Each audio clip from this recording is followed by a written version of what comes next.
The markers had been waiting at the edge of the system for 11,000 years. They were enormous, each one wider than a mountain range, taller than any structure ever raised by mortal hands.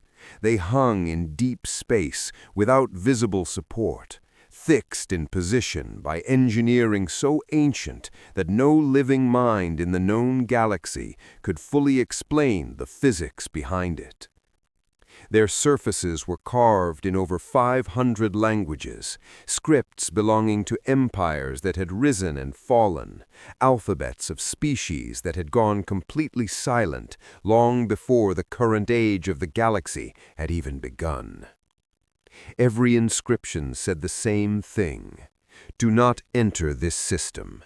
Do not touch the world within. Do not disturb what rests here. Turn around. Fly away. Do not return.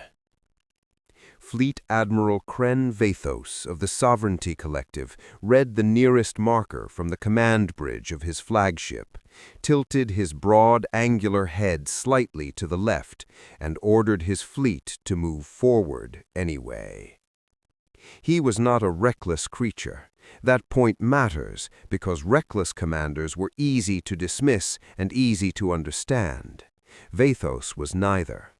He had built his career on precision, on reading situations correctly, on knowing when risk was worth taking and when it wasn't.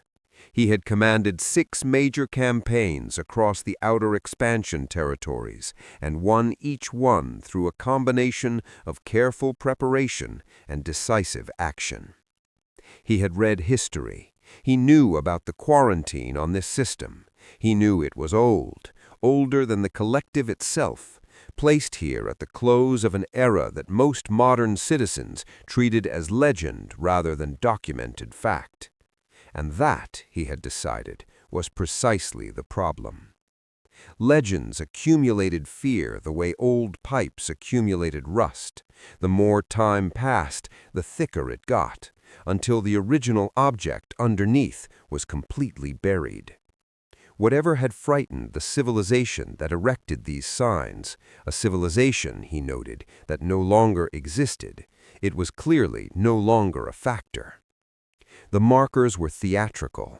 They were the echo of an old anxiety, nothing more. His fleet numbered 52 warships of various classes.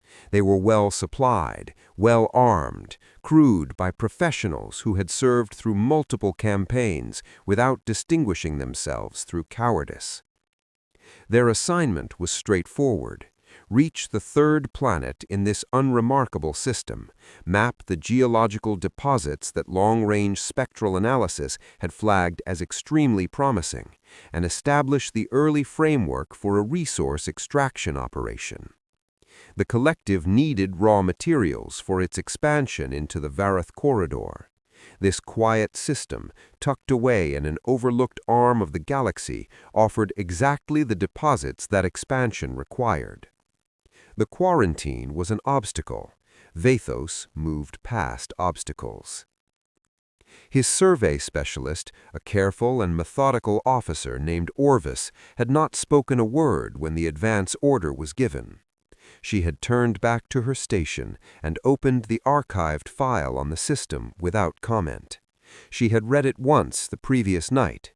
Now she read it again, more slowly. When she reached the section that described the dormancy conditions, the specific circumstances under which the sleeping thing inside the system would stop sleeping, she set down her thermal drink and looked at the 3rd planet growing on her display screen. It was genuinely beautiful, blue and green wrapped in white cloud layers, glowing softly against the absolute dark. From this distance, it looked precisely like what the mission briefing had called it, a quiet world, an untouched world, a world waiting patiently to be useful to someone else. Orvis looked at it for a long moment. Then she looked at the archived file still open on her screen. Then she closed her eyes briefly, opened them again, and said nothing. The order had been given. Whatever was going to happen was already in motion. Vathos ordered a standard surface scan to map the geology. The results confirmed the spectral data: rich, layered, deeply accessible mineral concentrations across several continental regions.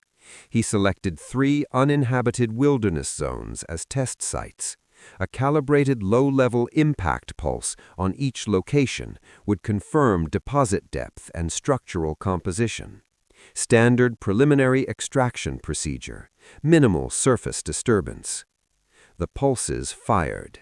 They hit with the force of moderate seismic events, enough to shake the ground across wide areas, visible from orbit as 3 brief bright points in the green emptiness of a continent that appeared, by every measure the collective sensors could apply, to be completely empty. 10,000 kilometers from the nearest impact point, a man named Garrett Olam was standing at the edge of a field behind his house when the ground shifted under his boots. He looked down at the earth. He looked up at the sky. The horizon was still. The air was still. But the shaking had felt wrong in a specific way he didn't have an immediate word for. Not like the earth settling, like something from above had pressed down. Garrett squinted at the pale afternoon sky for a long moment, with his arms crossed and his jaw set. Then he went inside, sat down at the kitchen table, and turned on the news. He was not the only one who had noticed. Within 3 hours, seismic networks across 6 continents had registered the impact signatures. Within 5 hours, military tracking installations in 4 separate nations had detected the fleet holding high orbit. Within 8 hours, the information had reached the senior leadership of every major government on the planet simultaneously. There were emergency meetings, there were urgent, encrypted calls, there were a great many people in serious rooms speaking in very measured voices. But here was the thing about the people on this small blue world, the thing that no sovereignty collective intelligence briefing had thought to include, because no collective analyst had studied them closely enough to know it. They were extraordinarily good at setting aside everything that divided them when something threatened all of them at once. The arguments didn't disappear. The disagreements and divisions and long-standing grievances that filled their daily political lives didn't vanish overnight. They simply moved to the background with a speed that would have surprised anyone watching from the outside. Within 24 hours, a unified emergency council had formed. Representatives from nations that hadn't shared a table in years were sitting in the same room, looking at the same orbital data, asking the same 2 questions with the same focused, forward-leaning calm. What is up there? What do we do about it?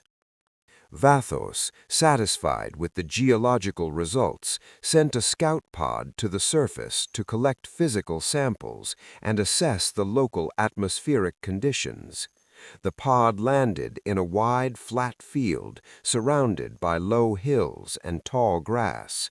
A standard reconnaissance drone extended from the pod and began its sweep. Garrett Olam arrived at the field 12 minutes later in his old truck. He climbed out, looked at the pod sitting in the middle of his land with its lights cycling steadily, walked toward it without hesitation, and when the drone turned to face him, he looked directly into its optical sensor and crossed his arms. "I don't know who sent you," he said, in a voice that was completely calm and completely unafraid at the same time. "But you've got about 30 seconds to give me a very good reason why you're sitting in my field." The drone had been programmed for hostility, for fleeing, for hiding. It had not been programmed for a man in muddy work boots who looked mildly annoyed and not at all frightened. It stood still, uncertain, running through response options that didn't match the situation in front of it. Garrett waited. When no answer came, he took action. He was practical by nature. The drone was recovered 2 hours later by a collective retrieval team. They found it secured to a wooden fence post at the edge of the field, with several loops of a thin plastic fastening strip, still cycling its lights steadily into the empty air. Garrett was back inside his house, drinking coffee and watching the emergency broadcast. That evening, the Unified Emergency Council sent its first transmission up to the fleet. Orvis received it, translated it carefully, and placed a printed copy on Vathos's command desk without a word. He read it. It was short. It contained no threats, no dramatic language, no requests for negotiation. It simply said, "You have 24 hours to explain your presence and your actions in this system. This is a statement, not a request. We will be waiting for your response." Vathos read it twice, then he made a short dismissive sound and set it aside. They were a primitive surface civilization on a quarantined rock. They had no ships in orbit. They had no weapons capable of reaching the fleet. They had nothing. He would address them when it suited the mission timeline. He did not know, because he had not read the full archived file the way Orvis had, that at that exact moment, deep inside the oldest data storage facility in the collective capital, a machine that had been running on minimal processes for 12,000 years had just opened its eyes. It had detected that its quarantine beacon had been passed without acknowledgement. It had checked its coordinates. It had verified the system, and then it sent a single brief automated message to Vathos's personal command terminal. "Commander, you have made a serious error. We are sorry for your fleet." Vathos didn't see the message until the following morning. By then, the planet below was already beginning to change. The message from the old archive sat unread on Vathos's terminal for 7 hours. He had been occupied. There were geological survey reports to review, crew status documents to process, and a long formal transmission to send back to the collective Senate, confirming that the mission was progressing on schedule. The quarantine zone had been entered without difficulty. The third planet had been mapped. The mineral deposits were rich and ideally positioned for the extraction operation. Everything was proceeding exactly as planned. When he finally sat down and opened the message, he read it twice. Then he leaned back in his chair and looked at the ceiling for a long, still moment. "We are sorry for your fleet." He told himself it was an old automated system responding to an old protocol. Machines didn't understand context. They didn't understand that thousands of years had passed, that the galaxy was entirely different now, that whatever the original warning had been designed to protect against was certainly no longer a present concern. He closed the message, stood up, and returned to the bridge. Orvis was waiting for him. She had been waiting in the specific, quiet way she had when something was important, but she was waiting to be asked rather than simply saying it. He had worked alongside her long enough to know the difference between her ordinary silence and this particular kind. "What is it?" he said. "I would like you to read the complete archive file," she said, "not the mission briefing summary, the full file. There is a significant difference between them." "The summary covers everything operationally relevant." "It does not," she said. She said it without challenge in her voice, without any edge, just as a plain fact. "The full file describes something the summary leaves out entirely. I think you should read it before we take any further action on the surface." Vathos looked at her for a moment. Then he told her to forward it to his terminal. He would review it when time permitted. He did not review it that day. But far away, in the capital of the Sovereignty Collective, other minds were reviewing it very carefully.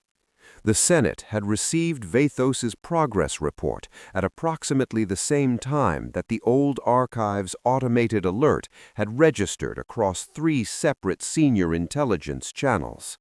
A junior analyst named Sev Al-Rai had been the first to connect the two.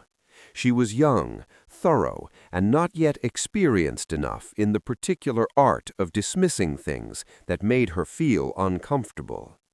She pulled the complete archive file on the quarantine system, made herself a warm drink, and started reading. She finished it 3 hours later. Then she walked directly to the office of Senior Archivist Doran, knocked, set a printed copy on his desk without speaking, and waited. Doran read the first 2 pages. Then he stood up and walked to the Senate chamber without stopping to put on his formal robe. The emergency session that followed was not orderly. The younger senators argued that the quarantine was ancient mythology, that the archive file was exaggerated, that Vathos commanded one of the most capable fleets in the collective, and nothing on that planet could threaten it. The elder senators, the ones who had spent their careers in the deeper records, the ones who had read about the period before the collective had even existed, did not argue back. They simply sat very still and waited for the room to stop making noise. When the chamber finally quieted, the oldest member of the Senate, a thin and careful creature named Vorin, who rarely spoke in full session, folded his hands on the table and said in a level voice that perhaps it would help everyone to understand what the archive file actually contained. What it contained was this: 11,000 years ago, the 3rd planet in the quarantine system had not been a quiet, undeveloped world. It had been home to a civilization that had already reached beyond its star. They had been traveling between systems for centuries before the Kef Accord, the empire that had preceded the collective itself, had made first contact with them.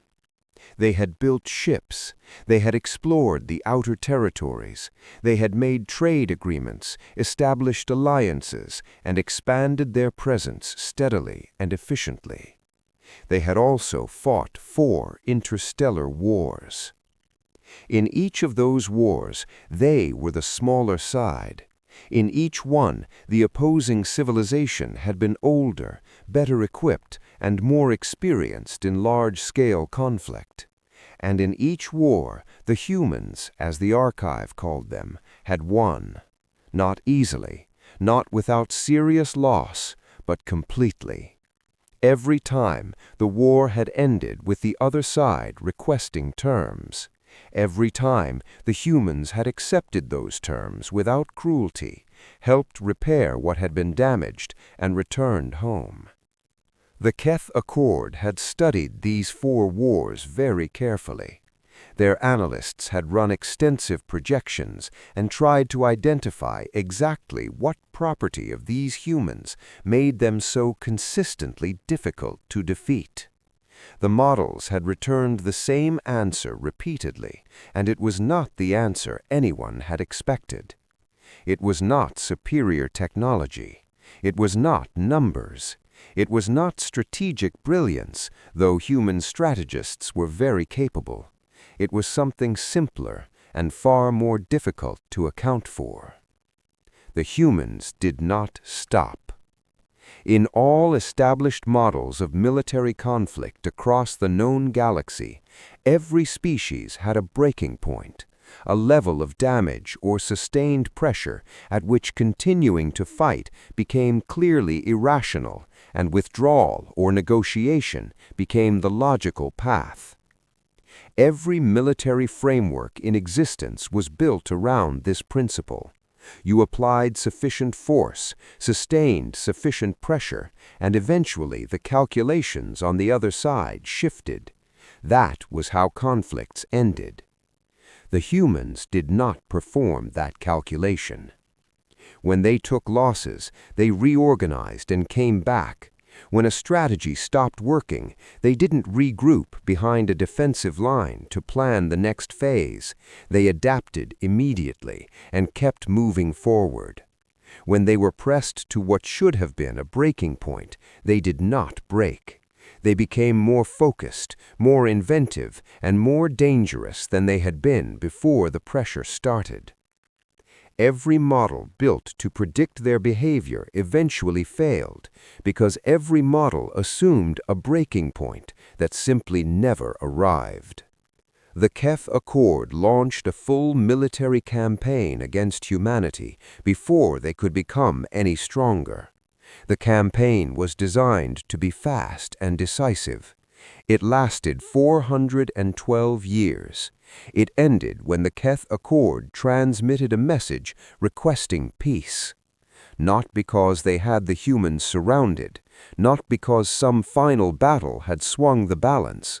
They requested peace because they were exhausted at a structural level. Their economy, their military, their population's willingness to continue, and the humans were not. The humans had been fighting for over 4 centuries and were, by every observable measure, better at it than they had been when the war began. The peace agreement that followed was carefully negotiated, and the humans, in a move that had puzzled historians ever since, had offered to withdraw entirely. They agreed to have their interstellar technology dismantled, their collective memory of galactic civilization gradually removed across generations, and their world placed under a long, formal quarantine. In return, they asked simply to be left alone. The Keth Accord agreed within the same day. One line in the archive file, near the end, had caused Sev Al-Rai to underline it when she first read it, and had now become the center of everything being discussed in the Senate chamber. The suppression, the memory removal, the technological reduction, these had never been designed to be permanent. They were more like a long sleep than an erasure. And written clearly into the original agreement, confirmed by both parties at signing, was a single specific condition under which the sleep would end: external aggression on home territory. Voron looked around the chamber when he finished reading that line aloud. No one spoke. Then Sev Al-Rai, who had followed the senior archivist into the session and was standing near the back wall, said in a small and careful voice, "The surface bombardment already happened." The room stayed silent for a very long time after that. On the blue planet below, a retired propulsion engineer named Dr. Yeva Marson woke at 3 in the morning from a dream she couldn't quite hold on to. She lay still, looking at the ceiling of her apartment. Then, without fully understanding the impulse, she got up, went to her study, and picked up a marker. She wrote for 2 hours without pausing. When she stepped back and looked at the board, it was covered from edge to edge in equations, structural diagrams, and design notes. Her hands were trembling slightly. She recognized parts of what she had written, standard physics, familiar mathematics, but the overall shape of it was something she had never studied, never been taught, never encountered in any paper or course or conversation. It was a complete design framework for a faster-than-light drive. She stared at it for a long time. Then she picked up her phone and called a colleague she hadn't spoken to in over a year. "I need you to come look at something," she said. Her voice was steady and quiet. I don't think something has woken up inside me, and I don't think I'm the only one." She was not. Across the planet, in dozens of cities, in hundreds of ordinary homes, other people were waking with the same strange feeling, pressing up through sleep. Something old, something that had been waiting, something that had been quiet for a very long time, was beginning, slowly and with great patience, to open its eyes. What wakes when you knock? 6 months after the first bombardment, the planet below was unrecognizable. Not in the way a place looks after destruction, in the way a place looks when something that was compressed for a very long time has finally been allowed to expand. The cities were the same. The roads and buildings and rivers were the same, but the energy moving through all of it had shifted completely. There was a direction to everything now, a shared orientation, as if hundreds of millions of separate people had all turned to face the same point at the same time without being told to. Orvis watched the surface from the observation deck every morning. She had started doing it without making a conscious decision. She would stand at the wide viewport with a warm cup and look down at the cloud patterns over the blue-green curve of the world and try to understand what the scanner data was telling her. Construction at dozens of sites simultaneously. Energy output up by measurable increments every week. New structures appearing in remote regions, large, reinforced, geometrically precise structures that the collective's pattern recognition systems kept trying to classify and kept failing to. They had the proportions of launch infrastructure. She brought this to Vathos. He looked at the scan data, dismissed it as industrial development, and reminded her that the humans had no knowledge of space travel. Whatever they were building was not a meaningful threat to a fleet in high orbit. He returned to his reports. Orvis went back to her station and began keeping a personal log of everything the scanners recorded. She wasn't sure why. It was simply a feeling she had, a feeling that she would want a detailed record of this later. The reality of what was happening on the surface was both simpler and more extraordinary than any collective analyst could have modeled. It was not a government program. It was not a secret laboratory. It was not organized in any way that made immediate sense from the outside. It was people, ordinary, everyday people, waking up with knowledge they hadn't gone to sleep with. A factory shift worker in a large industrial city sat down during his break and drew a complete schematic for an energy conversion unit he had never studied. A student at a coastal university filled 6 notebooks in a single weekend with mathematics she had never been taught, then spent 2 days checking the work line by line and finding it was all correct. A retired military engineer in a cold northern country woke from a long, strange dream and immediately began sketching hull plating designs that were lighter and stronger than anything currently being manufactured. It was everywhere. It was accelerating. Whatever had been suppressed in human memory 11,000 years ago was returning the way water returns when a blocked channel is suddenly opened. Not slowly, not cautiously, but all at once, with great force and without apology. The Unified Emergency Council, meeting daily since the bombardment, was receiving reports from every corner of the planet. Scientists, engineers, builders, and ordinary workers were coming forward with functional ideas at a rate that was impossible to track through normal administrative channels. The council made a practical decision early. Rather than trying to manage it from the top, they created a simple open system where anyone with a workable idea could submit it, where teams could quickly form around the best concepts and where resources flowed toward what was actually producing results rather than toward whoever held the most rank. It was a chaotic system. It generated enormous arguments. It also moved at a speed that no more controlled approach could have matched. The scout drone that Garrett Olam had captured in his field and secured to a fence post was sitting in a government research facility within 2 weeks of the council forming. Within 11 weeks, a team of engineers from 7 countries, their backgrounds ranging from aerospace to agricultural equipment repair, had disassembled it completely, understood how every component functioned, and begun constructing a version of its propulsion system from materials available on Earth. They didn't succeed on the first attempt, or the third, but 4 months after starting, they had a working engine. 5 months in, they had functional shielding built around the same principles as the systems protecting the collective fleet in orbit. 6 months in, they had weapons. And the atmosphere in the research facilities had shifted from urgent to something quieter and more serious. Something that had no good word in the collective's language for it.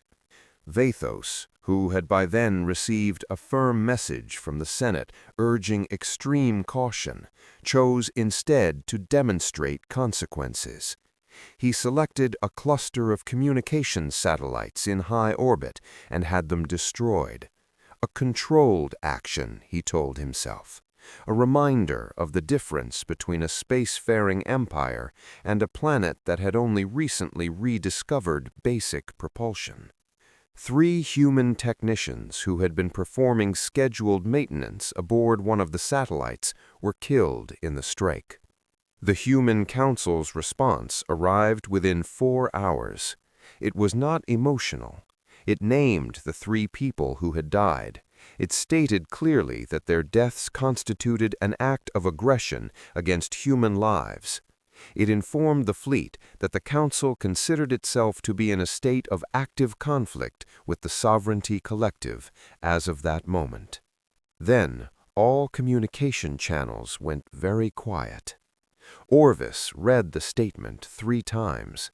The tone of it frightened her more than any direct threat would have. There was no anger in it, no fear. There was simply a line being drawn with complete clarity.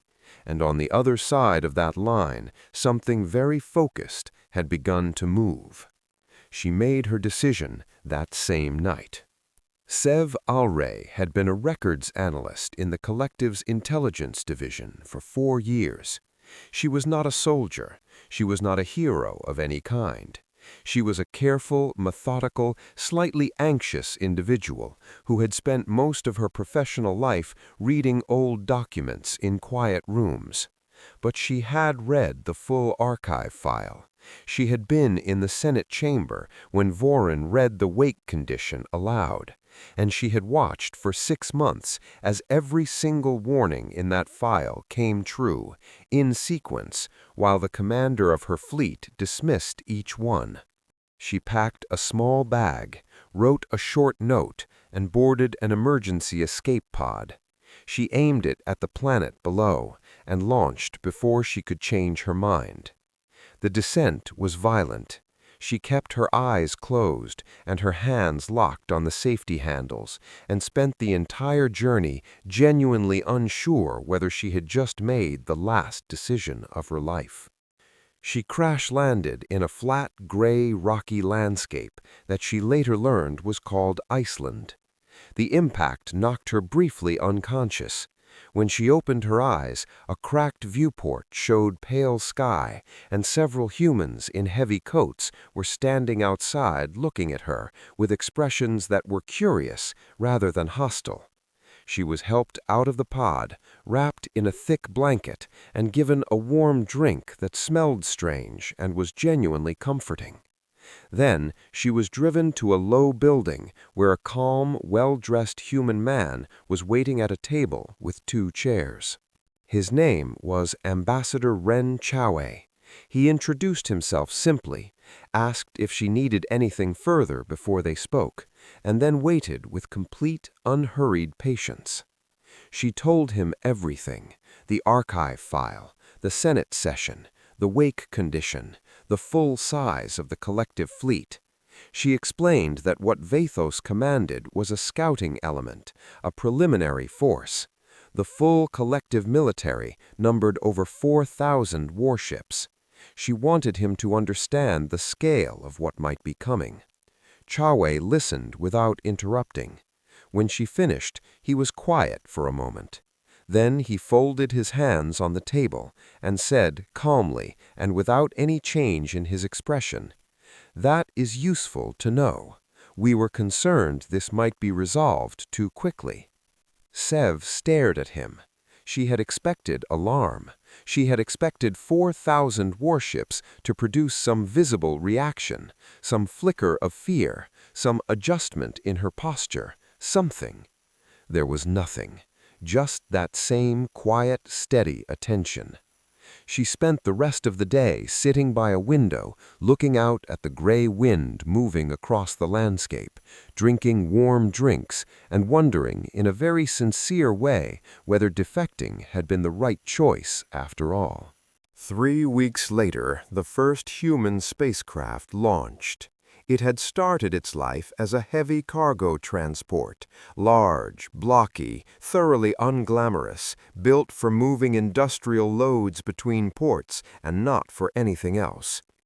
Its crew had stripped it to the frame, reinforced the hull with the new composite plating, mounted 8 rail-type cannons at angles that no professional military designer would have approved, and installed the new propulsion system into a compartment that was honestly too small for it. The result looked exactly like what it was. Something built very fast by people who were determined and creative and completely unconcerned with appearances. The crew of 13 who volunteered to fly it were a mix of former military pilots, structural engineers, and one field farmer from the northern plains who had, in the months since zip-tying an alien reconnaissance drone to a fence post, become something of a public figure. His name was Garrett Olam. He had been asked formally whether he'd like to be part of the first crew. He said yes without hesitating, then drove home to feed his animals and pack a bag.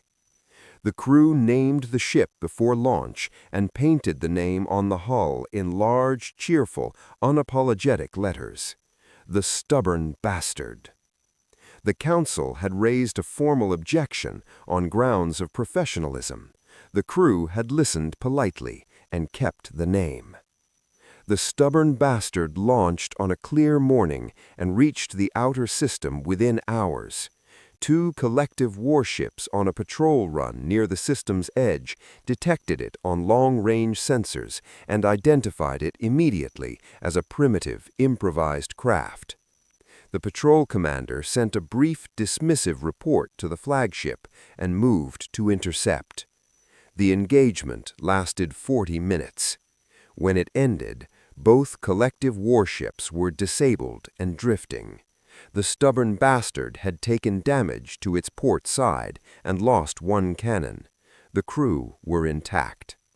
Garrett Olam, who had been running the targeting system, sent a short message back to the surface that became, within hours, one of the most repeated phrases on the planet. 2 down. Tell them to send more. On the flagship, Vathos stared at the engagement report for a very long time without speaking. Then he walked to his private cabin, sat at his terminal, and finally, 6 months later than he should have, opened the full archive file. He read it from beginning to end without stopping. When he finished, he sat in the silence of his cabin and looked at the wall. Outside his viewport, the beautiful blue-green planet turned slowly in the dark. He understood now what Orvis had been trying to tell him. He understood what the signs at the edge of the system had meant. He understood why no ship had entered this system in 11,000 years, and he understood with a cold and complete certainty that he had absolutely no idea what to do next. Because what you cannot do, what no force in the galaxy has ever successfully done, is make them stop.